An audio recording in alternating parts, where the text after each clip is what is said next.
Hi, my name is Nick Einstein, and welcome to another Netcore Cloud Masterclass. We have a great session in store for you today, talking all about personalization and optimization leading up to the holidays. Today, our guest is Jan Marks, Director, Europe and Latin America at VWO. Jan's a change manager who loves to enable companies to grow their digital business and improve results in a rapidly changing competitive environment, as well as in new markets. Jan, thank you so much for joining us today. Well, thanks for having me, Nick. It's great to be back again. It's a pleasure. Jan's previous sets a record at most views for a Oh, masterclass. Actually, your last session was highly much appreciated by the audience. Um, let's dig right into it. It's August now. The holidays are around the corner. For you and customers across the world, when do the holidays start? When should we start thinking about working on holiday optimization? well, I think it's a big difference between when we should think and when we do start thinking about it. So the natural human calendar is actually right now, it's beginning of August, July, at least in Europe, that's when everybody's thinking about one thing and one thing only, which is the holiday, which is vacations. So vacations is around the corner. People are going to the beach. They're leaving. They need to charge their battery. So the least thing to think about is Christmas, and that's a dilemma. That's actually a dilemma. So they come back at September, and then they're already heading into the Black Friday, November thing, right? So I think it's very important to do it now. As a matter of fact, it's a matter of urgency now. I think it would be very, very helpful for most businesses to start getting ready now. It will take some time to take certain actions and so on. It's possible, it's doable, but it's not something that we can just think of when we are in October. That's too late. No, no, right. Makes sense. And when it comes to kind of optimization and personalization, in shouldn't we really be doing this all year long, or is there something we need to be doing differently to be prepping for the holidays? Well, definitely. First of all, it's a completely different and competitive environment, so the decision processes are different. People compare. People are expected to be inspired. The number of sessions per user increase dramatically. They compare things and they are looking for enrichment and so on and so forth. So it things are definitely different. And then you also have not only the online shoppers, the traditional online shoppers that are shopping online all the time. You also meet a new crowd, that people who are not so mature, so they normally buy offline and so on, but in order to get everything straight, they suddenly start buying online during this period of time. And so that is one difference. The other difference is that one and the same person is buying for different consumers. So my wife is buying gifts for me, my kids, her parents. So forget about her profile, right? So whenever during the entire year you can think about her favorite color, her size, and so on and so forth. That all does not work. Right. So it's very important that shop owners find a way to work themselves into this way of the decision-making process. And it's time to speak to users and say, hey, who are you buying for? Right? So that Right. is something that is not in your CDP. Right, right. No, it's and often confounds a lot of retailers and D2C marketers as they're kind of using their customer data to Yes. try to target people. Yes. Makes a good sense. And uh, personalization and optimization is hard. Not an easy thing, and maybe harder around the holidays. Would you agree? And maybe why is it so hard? Well, it's partly related to what I just said, that if you're buying for multiple personas, right, for your kids, your parents, your cousins, whatsoever, that won't be found in any data source. So what can you do about this? Do you have to forget about personalization? No, I don't think so. I think you need to build the capability to actually personalize at scale in real time. Now, I mean, people who have worked in personalization in any kind of digital channel, they might think, oh, that's very complicated. It isn't. I think things have changed a lot during the last couple of there are tools, not only ours, but others, which actually allow that. You can actually work with a click stream, listen carefully to what kind of tracks are you finding, and then in real time adjust your real assets, your real estate and your assets, so that you actually talk to what just happened. I think it's getting faster, but thank God technology has evolved and you can actually do it. It's my recommendation is, and there's not enough time for it at all, is do not make this a big project now, because you will not have everything ready in due time to actually make an impact, have the benefits in due time. So keep it simple. Build some basic rules that you actually want to build out. Listen carefully to what the user does and what he clicks and so on, and then take action correspondingly. It's not rocket science, I would say. Right, right. And so if people are going out there to kind of get started, what data should they focus on? What's most important to start out with, you think? That clickstream browse Oh, data? yeah, well, it depends very much. I mean, there are the obvious characteristics of what people are looking for. If somebody is looking for men's clothes, so show more men's clothes, right? So don't bother them with other things. So that's pretty basic. Then you have the more complex one. There are some possibilities to actually identify deal seekers or brand lovers. Right, that's one of my favorite subjects. So if you have deal seekers who are looking for the best prices and the highest discounts and so on and so forth, it's pretty easy you can actually build a number of indicators that give you a good idea that this is actually, with a high probability, a deal seeker. And then you can put him into the cluster of a deal seeker. And then you can respond to it by adjusting the user experience accordingly and repeat the message that attracts a deal seeker and drives him further down the funnel.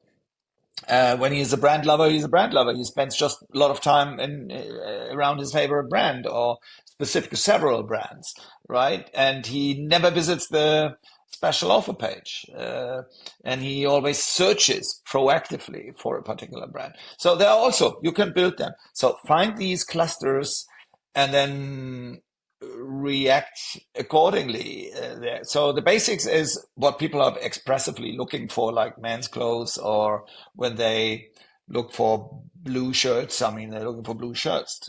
Stop showing red shirts.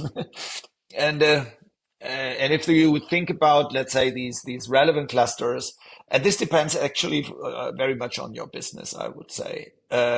We have, for instance, the other day we had a conversation about a an e-bike retailer. He had completely different. He has tech nerds. They know the last detail of bits and pieces of a particular bike. Others go for brand. Others go for price. So it depends. Makes good sense. Um, i- we have new tools at our disposal. We don't need to boil the ocean. We can kind of start small and work on it now. What?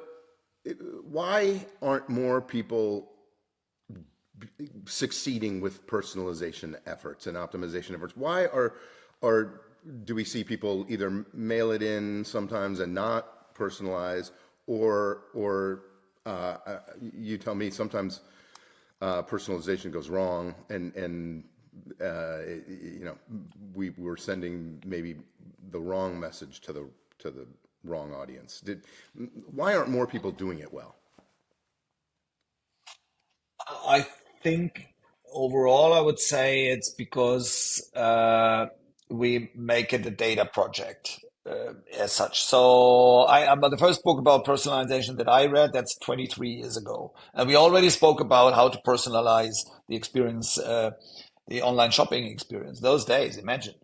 And it doesn't happen because we all want to, I mean, maybe it's also a little bit of German, I don't know, but we wanted to get it perfect. So first we were, some decades ago, we were talking about data warehouses. Now we are talking about CDPs. We want to register everything. We want to gather, cluster, structure data so that data is there and it's all available and so on and so forth. And at the same time, we completely ignore what the user just did. I would just ignore it because it's not in our data. He's not logged in, so I don't have this information available. So I simply ignore it. A phenomenal example is a website of a university that offers a lot of really attractive courses, 300 courses. And once that he has clicked on the one course, you can be pretty sure that the other 290 are not relevant at all. So but still you keep bothering the poor user in his next 3, 4, 5 sessions with lots of stuff that is completely irrelevant to him. And I think basically we make it a big IT project. Most of the times I see a big IT project behind it. Marketeers who are the most interested ones in personalizing their marketing as well. The first people they speak to is IT. Can we do this? And the answer very often is unfortunately, oh, that's complicated. That's a challenge. And besides, we're actually working on getting SAP or Salesforce installed. So I think we are overcomplicating things. I've seen some successful cases where actually the company, where the personalization is driven with a clear message from the C level, where we say, okay, crawl, walk, run. And I want to see crawl this year. We need to crawl. We need to learn talking to our most important clusters with some significant messages and use the information that you get without having a logged user, which only a few brands have. And that's probably if you have this attitude of crawl, walk, run and ongoing, let's say personalize more in iterations, that is probably the best possible way of doing it. Yep. No, makes very good sense to me. From your, it is worth doing, right? It is worth Oh yeah, rolling up your sleeves. I mean, it's a there is mothership of optimization. okay. So getting ready for the holidays, obviously, for across business verticals, retailer, e-commerce for sure, but travel, hospitality, everyone, we need to be humming during the holidays. Do we see a big ROI from these efforts around the holidays? And can we expect to, do we expect to see returns from the kind of optimization we've been doing and personalization? Does it really pay off during the holidays?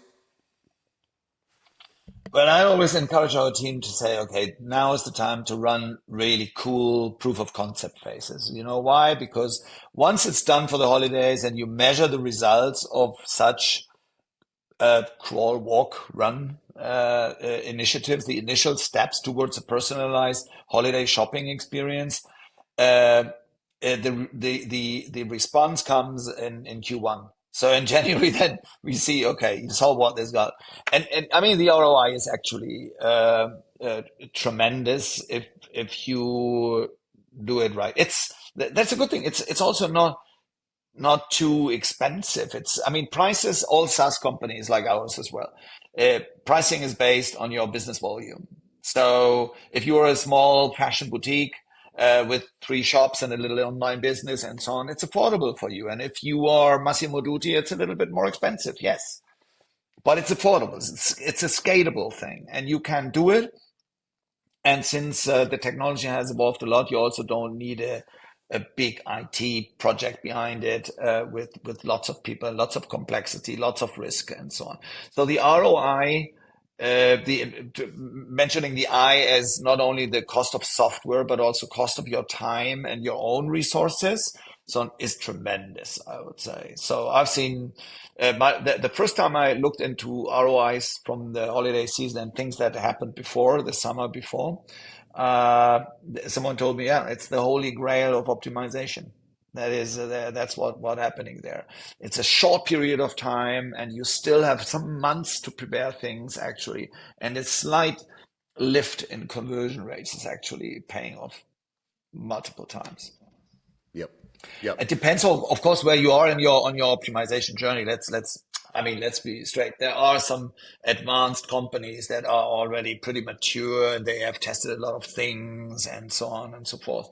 So, but they run a great website, a great online shop, and only because holiday is around the corner, uh, it's they are where they are, right? So there normally.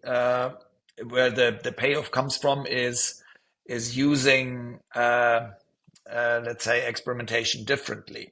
That's also what we've seen there. So because the least involved team in there at such companies which are already optimizing their website all the time are the marketeers. They are getting ready to spend a lot of money just around the holidays, where it's extremely expensive. Every single click is extremely expensive, and so on. And still, they don't care about the landing pages. So I steal this. If you ask, if you look at, you talk to retailers who are getting ready for Black Friday, for instance, and you look at their landing pages, and sometimes you ask them, so how many landing pages did you test? Nothing. That's our landing page. So, and we're not talking about small companies. We're talking about big companies. Yeah, we didn't have the time, and it's so complicated, and so on. So, lots of potential. I think the biggest potential, answering your question about the ROI, is in the marketing field. So I would redefine the term CRO. I would call it campaign return optimization, right? So rather than Okay. conversion rate I optimization. like it. No, I like it a lot. I like it a lot. And it strikes me, you mentioned, I mean, cost, this stuff's expensive. I mean, around the holidays, especially customer acquisition is expensive. There's more competition.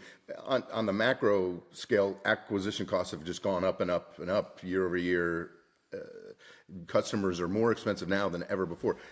So this optimization and experimentation becomes much more important now with those costs going up. Every person that's landing on your landing pages costs you more to get them there.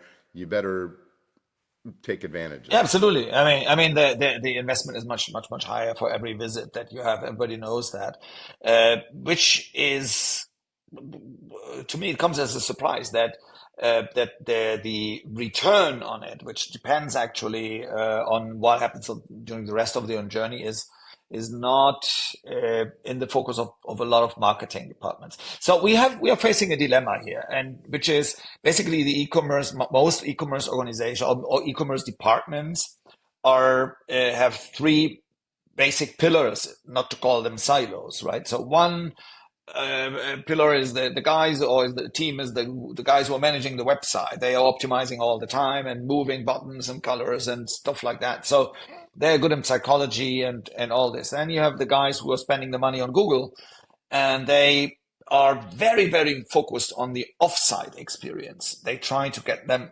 into the site, but from there they say, well, that's our colleagues. I mean, I got him in there. Good luck. And I think that is probably the biggest challenge here. I would say again, if in during the holiday season traffic is getting so expensive, there are two things that should be a must-do thing on the priority list of any stakeholder in online marketing. And get your optimization approach right on your landing pages, right? Take care about them. Get your bounce rate from 70% to 45%, which means that you're almost doubling your business. That's one thing. So we see some progress there, but not too much. I still see static landing pages, or people who have searched for something with a smart message, and then they arrive at a totally boring category page of a product. So if you don't do this, that's one thing. And the other thing is actually keep your messages alive, right? So there's a lot of creativity happening around Christmas, and people find all kinds of arguments to really convince the gift shopper that he should go this way or that way and so on. But once they arrive on the shop, the message that got him there is actually lost. So you don't repeat these, you don't keep the message alive.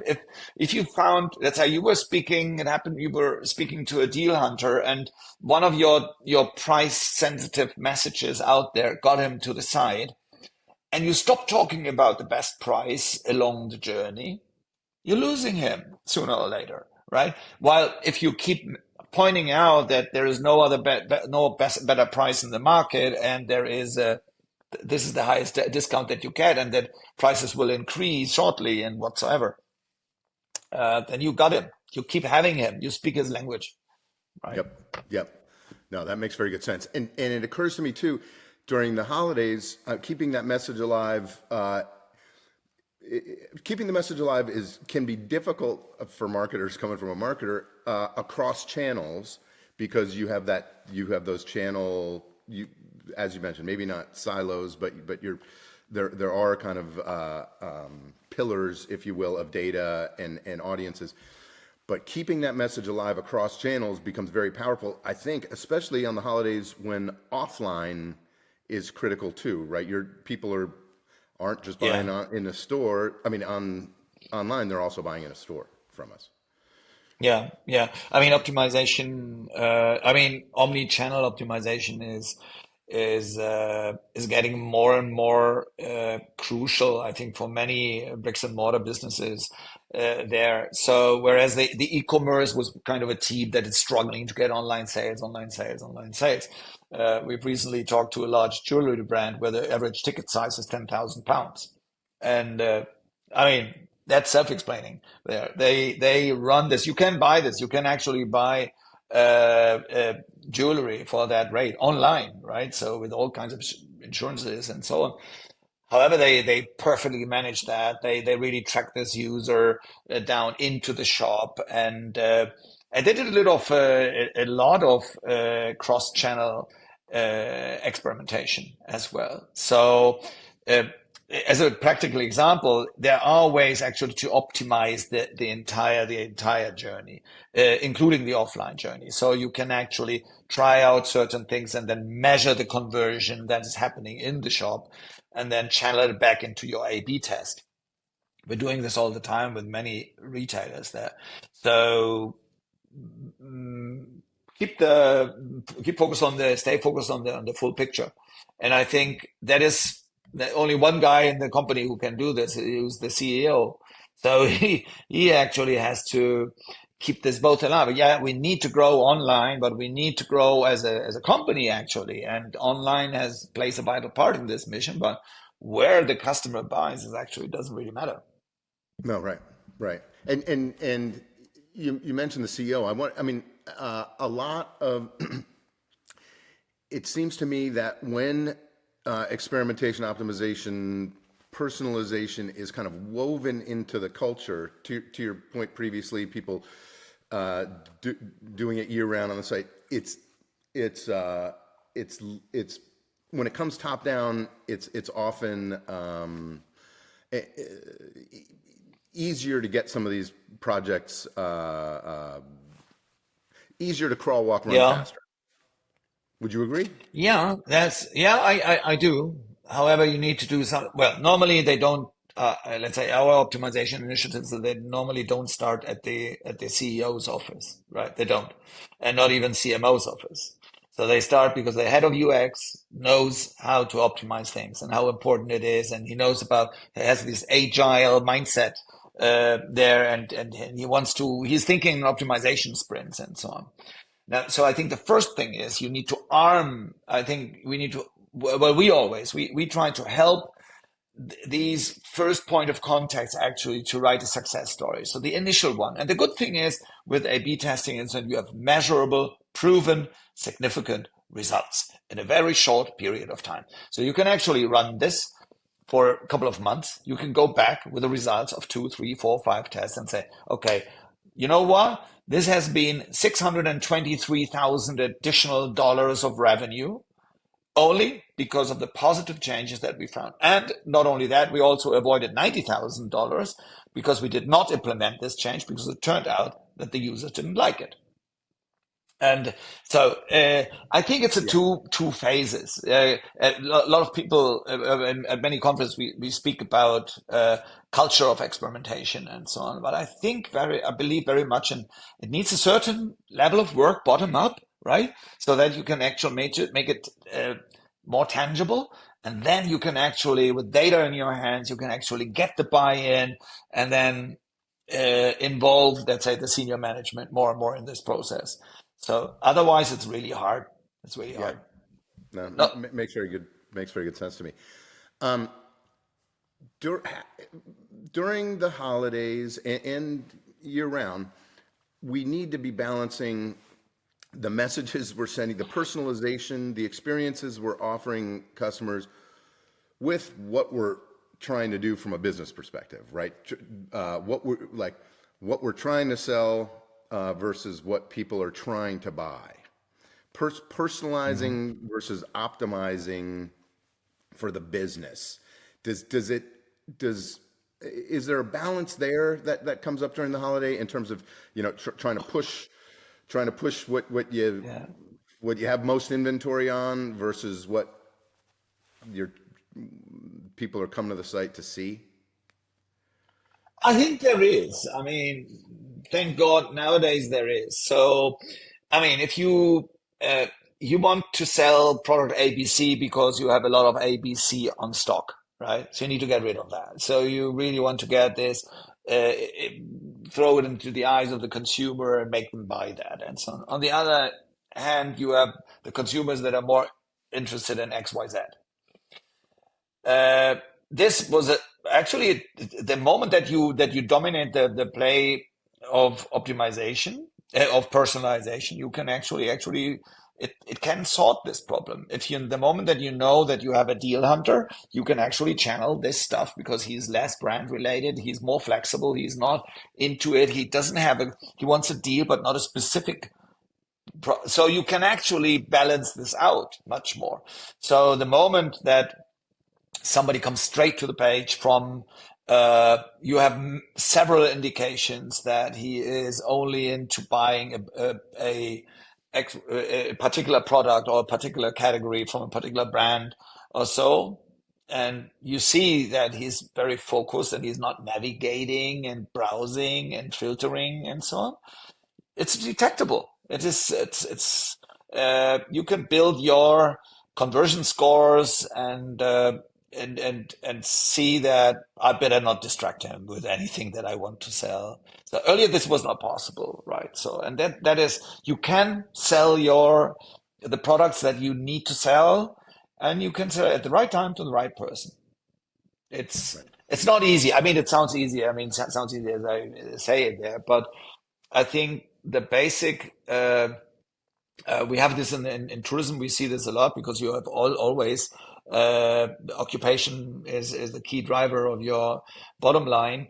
Uh, so if you have unsold beds and rooms, you can't sell them today's night. You can't sell it tomorrow, right? So and so there are limited possibilities. When you are talking stock that you can actually sell this week or next week, you're a little bit more flexible there. But I do believe that if once that you know how to detect brand or product loyalty and so on and so forth, and this you can detect the specific focus of a user, and you can also detect the browser and deal hunter, and that's probably where these products go then. Yep. Yep. I like it. Um, Oh, and from your there's one more thing. I'm sorry, Yeah. Nick. No, Sorry, Nick, please. to interrupt. I need to add it. Worst case scenario is that you have this product, you want to sell it, so you promote it and you attract the deal hunter and so on and so forth because you need to get rid of it. And then you only have it in size XS in a color that nobody would ever wear. So my personal recommendation will be try to give it away to a non-profit organization or something like that. But there's nothing worse Yep. than offering special deals to get rid of stock and then you don't have availability there. No, that's the worst. That is the worst. And That's the worst, absolutely. from a marketer perspective, that can be tough too because that requires I mean, a lot of marketers have a bunch of customer data they're working with to personalize and segment, and oftentimes the product data or the catalog data they have isn't real time data. It's batched. They get it every once in a while, and that True. feeds. And suddenly they're Yeah. personalizing messages for that shirt that's only available in size small or extra small or Yeah. That's where marketing automation in the widest sense really kicks in, where you need good integrations with that. So, for instance, when we have a new client who is thinking about the optimization game and he's actually approaching us, one of the first questions that we always ask is, "What is your tech stack?" Right? So, what's your shopping system? Where's your stock? Where can we see your stock so that we can actually access it and so on, and then we can build rules around it. If the number of stock is less than and so on, you can takes a bit of time that you actually do this, but you can avoid a useless campaign actually there, and then you need to automate it in the one or the other way. Yep, absolutely. So, some of the best performing holiday campaigns from that we see are those that really do leverage those, running low in stock. If so, people browse something, it's now running low, alerting them to that, or those kind of triggers that deal with product data in real time are really powerful, I think. Jan, from your perspective, just are there any big brands, enterprises, small brands, anyone out there you think that's doing this really well that we, the audience here today, should go out and look and benchmark against? Are there any, yeah, brands, enterprises that you think do this Well, really I well? mean, I don't want to mention Amazon here. I Well, mean, of Amazon's an course, interesting one because I mean, yeah, if I we're think, not doing it I well, mean, then our audience is going to go buy on Amazon. yeah, that's true. That's true. I think uh, is there any particular brand that unfortunately I could not say they are a master. They are master in personalization. So I haven't come across that. I would say that. So except Amazon actually. Yeah. So which is weird. No, I mean honestly, it's pretty surprising. I'm just thinking about my favorite brands. No, I would say it's still at the beginning. I mean, sometimes if I purchase something, I've not seen that personalization has reached such a level. I would say, okay, this is really a reference. So, Yeah. which is also because I mean, Amazon is doing this so much longer than anybody else. Uh, so that I would say uh, there is still room for improvement for pretty No, much there is. everybody. There I certainly would is not say I one. would not look up to anyone that yeah with this of a significant size. Uh, we have a couple of clients which I mean which I don't know if I can mention them or not, but a couple where which in their particular domain they're quite good at detecting let's say the high probability of conversion and then refurbish certain things in the checkout or in they get rid of distractions and stuff like that. So pretty basic things there, but the world champion of personalized user experience. It's an interesting idea. I think Nick, we should encourage some of the conferences around here to actually nominate the the master of personalization. So it would be really interesting. I Well, would say. no, I think you're right. And I do. Amazon obviously does it very well. One thing I find interesting about Amazon is they have all the customer data. They have more data than virtually anyone. They have a ton of data, but they also leverage zero party data. They are always asking their customers, "Hey, what would you like? What do you want?" And using that kind of that volunteer data to Yeah. personalize and too, which I always find interesting because they got so much other data. Yeah, it is because I think it's probably because if you look at consumer behavior, it's changing so rapidly so rapidly in a split second that Yeah. if you think that only because last week he did this, he will do similar things again, you're just wrong. Especially Yeah. during the holidays, as we said, today I Right. was shopping for my mom and tomorrow for my teenager. That is That's an no, interesting that's right. difference. Yeah, That's right. no, Big difference. I find it really interesting to see some references. I took a note. I will find next time we're gonna meet. I'm trying to find who is the master of personalization from my I like it. my perspective. I like it. Uh, in terms of, we talked a little bit about there's a lot of new technology out there now to help us. There's a lot of new AI ML technology, predictive technology that helps us kind of model out, predict what's going to happen in the future. What role does kind of predictive modeling play in overall kind of optimization efforts and personalization efforts? Well, uh, I would say it will. I mean, let's break this down in the term of prediction, right? So if there is a couple visiting a hotel website and is searching for a room for two adults, I would predict that this is a couple because and it's not a family.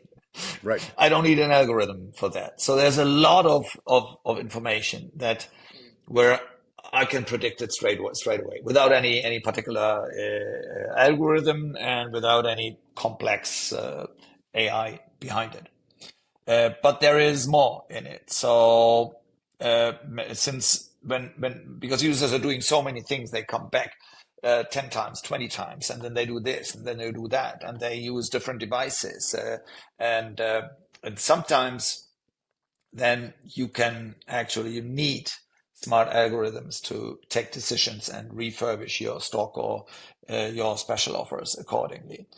I think that there are ways to do it already. I mean, the technology is there. Uh, um, some tools we as BWO, what we do is actually we often reach out to such players and build the necessary integration so that actually to use this possibility there. I I do believe that there is the biggest handicap there that I see, it's still a black box. So if you deploy this whatsoever technology that allows that with whatsoever algorithm behind it, the decision maker that actually deploys that said, well, do I trust this, or do I better consciously do certain merchandising on my site? And I've done this in a project um, with a cruise ship company once. I remember that this prediction was just it was mind blowing what how much they improved their business because there were so many dimensions in the value proposition there that that the algorithm was actually the only way to find out what is the best most suitable configuration here about route and ship and the special offers included and so on and so forth. So I think yes, there is space in it. It's a challenge. I haven't seen it working at scale except from Amazon again.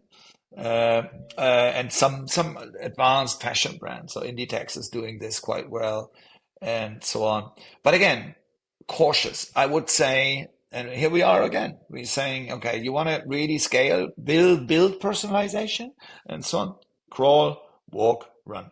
Please do yourself the favor and don't stop thinking about, let's say, predictive, let's say, personalization if you don't get the basics right. Right. Right. So start doing this, what you already know, build your own clusters consciously, and then let the machine do the job a little bit further down the road that it's actually happening. I have seen some exciting tech recently in the last 6 months. It is impressive what we've seen as new technology solutions come up in this field using AI. So that I feel that there is a lot of change happening there at the moment. So it will get more reliable. It will get smarter. It will get more affordable as well. And yeah, we are integrating our testing technology with these players. I'm really curious to see the results there shortly. Right, right. And it occurs to me like uh, when we personalize experiences, we have to create different experiences, right? We just have to create more experiences to engage different users. Uh, Generative AI likely going to help play a big role in just helping us generate more experiences and yeah, to Yeah, test and definitely. Definitely. I mean, that's probably well. It's going to change a lot of things. We heard a lot of contributions at many different conferences around it, and it's actually happening. But as we always say, as well, everything that comes out of a generative AI needs validation and so on and so forth. So. yep, yep, I think there are smart ways of using it. We are using it in our own business, and our clients are using it also for many different variations. You can actually, we are deploying now generative AI on to build hypotheses. So based on what is visible out there on the particular page. So the ideation is changing a lot, I would say, because yep. I mean you can't generate so many different ideas at that speed. Right? The question is, which one will actually work?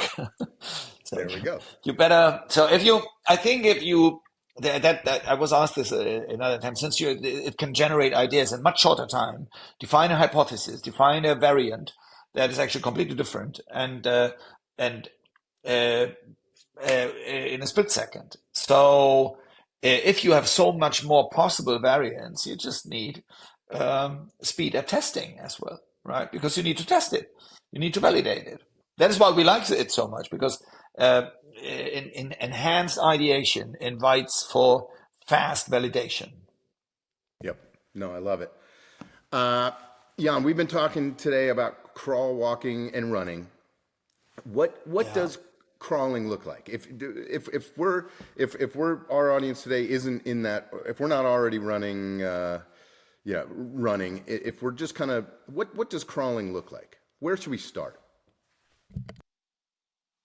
Well, as I mentioned before, so sometimes the search behavior, search for certain things and navigating your site is the most valid information that you have, or even the offsite already. If somebody clicks on a specific campaign, you already know a lot when he arrives at your website, right? So he's clicked on certain he's interested in, and you might it might be a product and a message around this product got him there. So if you understand, the more you are capable and actually then, right on arrival, show something that speaks to him.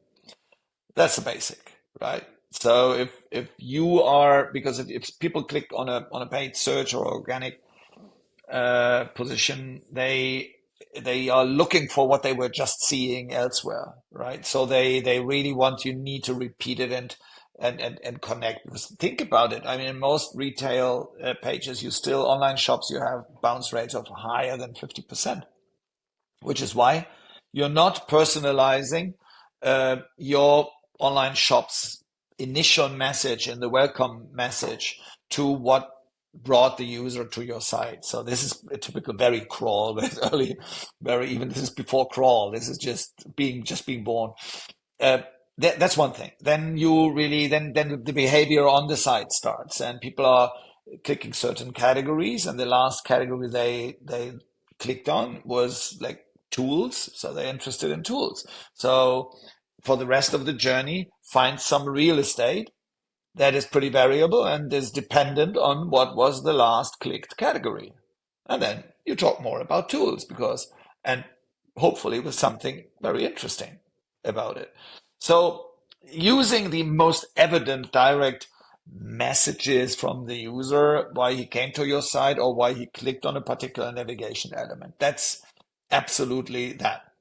I would say run is then when you start clustering groups of users, where you actually have, like I said, for instance, the deal hunters or the quality loyalists who look for a particular brand. That is something that requires some rules, and you need to create some scores to really assign people to the right cluster. And without that, you would not be able to deliver different user experiences at that moment. So I think that's pretty much that. Also is an interesting exercise, interesting phase, because it forces a lot of companies there to think about their most important target group slash buyer personas, because then you can cater to these buyer personas. So you need to group people and identify audiences. I think also this, I mean, you can do it with GA4, you can do it with many different tools there, and then you can start testing around it and speak to different clusters with different things, offer different things there, I think. And maybe run is really the predictive targeting. So we really start, things are going on where you're working with a black box. You don't really know why something's being delivered because there was an algorithm that thought it would be a good idea. I think that's the result. But use the information that the user gives you, for Christ's sake. Stop showing them one thing if they are interested in something else, and stop boring them during the entire session with something they never indicated they would want to see it. Right? So, I, yeah. that is a great that is great advice. That's a great message, and I think that might be a great way to close this out today. Jan, thank you very much for making the time. Some great advice for our audience today. We do sincerely appreciate it. My pleasure, always. And if anybody has a question around how to really get started and start crawling and so on before the holiday season kicks in, reach out to me, and we are more than happy to jump on a call and have a look at your business and how in your particular business it can be done, right? So I have a very short email. It's john@vwo.com, Jan. And yeah, so always available, always happy to help. Thank you. It's been a real pleasure, and thank you for joining us today. And if you missed any of the previous master classes, they're all available on demand as well. Thank you. Thank you very much. Thank you, Nick.